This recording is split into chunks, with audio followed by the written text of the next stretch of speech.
L'année 2016 a été assez mouvementée pour Samsung, alors pour essayer de se relancer avant les fêtes de fin d'année, le fabricant propose la Gear S3, une montre connectée très complète, mais qui vaut son prix, 400 €.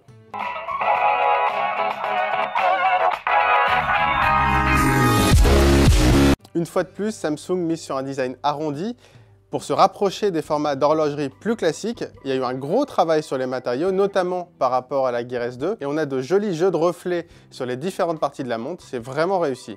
À l'arrivée, on a une vraie belle montre connectée, mais aussi en fait une vraie belle montre tout court. Par contre, il faut quand même préciser que la Gear S3 est très imposante, Samsung joue d'ailleurs là-dessus, avec un côté baroudeur pour la version Frontier, celle qu'on a pu tester.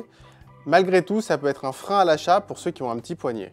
Comme sur ses smartphones, Samsung utilise une dalle Super AMOLED. Alors cette dalle, elle a deux avantages principaux. D'abord, un taux de contraste infini et ensuite, elle permet d'économiser plus d'énergie.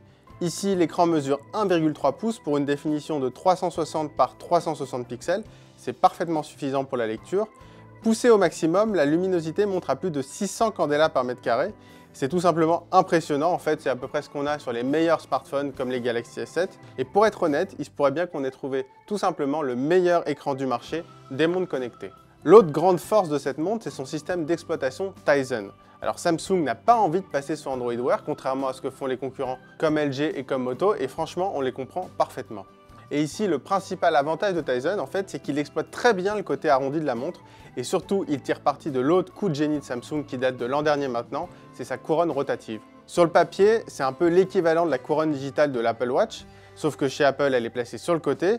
Ici, pour naviguer, il suffit de faire tourner la couronne qui entoure le cadran. C'est vraiment intuitif et c'est bien plus accessible que l'utilisation tactile. Alors, il y a un seul petit défaut, c'est lorsqu'on veut cliquer sur une application, il faut forcément passer par le tactile. C'est dommage parce qu'à droite, on a deux boutons et que les deux servent à revenir en arrière. Cet hiver, il va faire froid, on aura des gants et on aimerait beaucoup que Samsung en transforme au moins un des deux en bouton de validation. Comme Apple, Samsung propose un immense magasin d'applications, il est très riche. Le problème, c'est qu'il n'est pas forcément très bien organisé. En fait, on est assez rapidement pollué par plein de cadrans et d'applications payantes assez douteuses. Autant vous dire qu'on a passé une petite heure à partir à la pêche aux bonnes applis. À l'arrivée, on retrouve quand même une très belle sélection avec de l'actualité, de la cartographie, de la messagerie, enfin en gros tout ce qu'on peut attendre d'une montre connectée. On peut d'ailleurs répondre à tous les messages à la voix ou au clavier.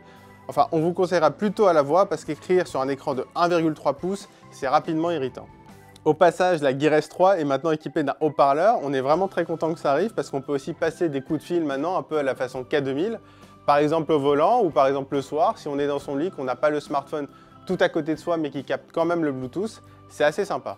Par rapport à l'an dernier, Samsung joue sur des nouvelles fonctionnalités assez importantes, surtout la principale, c'est l'arrivée de la puce GPS. Ça permet par exemple d'aller courir en se passant de son smartphone. En plus, on peut stocker de la musique, donc si vous avez des écouteurs Bluetooth, vous pourrez partir avec une liberté totale. Concernant la partie santé, c'est finalement assez proche que ce qu'on a sur le Gear Fit 2, alors c'est évidemment un petit peu moins complet, mais l'écran de la Gear S3 permet de sortir ou de faire du vélo dans toutes les conditions et avec une excellente visibilité sur toutes les mesures, c'est vraiment très agréable. Et l'autre point important évidemment, c'est l'autonomie. La batterie a une plus grosse capacité. Dans les faits, ça se ressent. Alors Samsung a mentionné 4 jours d'autonomie. Nous, on a plutôt constaté 3 jours d'autonomie, mais enfin c'est déjà pas mal pour une montre connectée qui a un écran tactile et en couleur. En face, l'Apple Watch, il faut la recharger tous les soirs. Donc cette fois, c'est clairement avantage Samsung. La nouvelle Apple Watch nous avait convaincus et Samsung était attendu au tournant. Et cette Gear S3, c'est une vraie belle réussite. Esthétiquement, c'est une vraie montre, elle est très belle, avec un superbe écran et une très belle autonomie. Alors oui, elle est chère, elle coûte 400 €, mais très sincèrement, c'est justifié.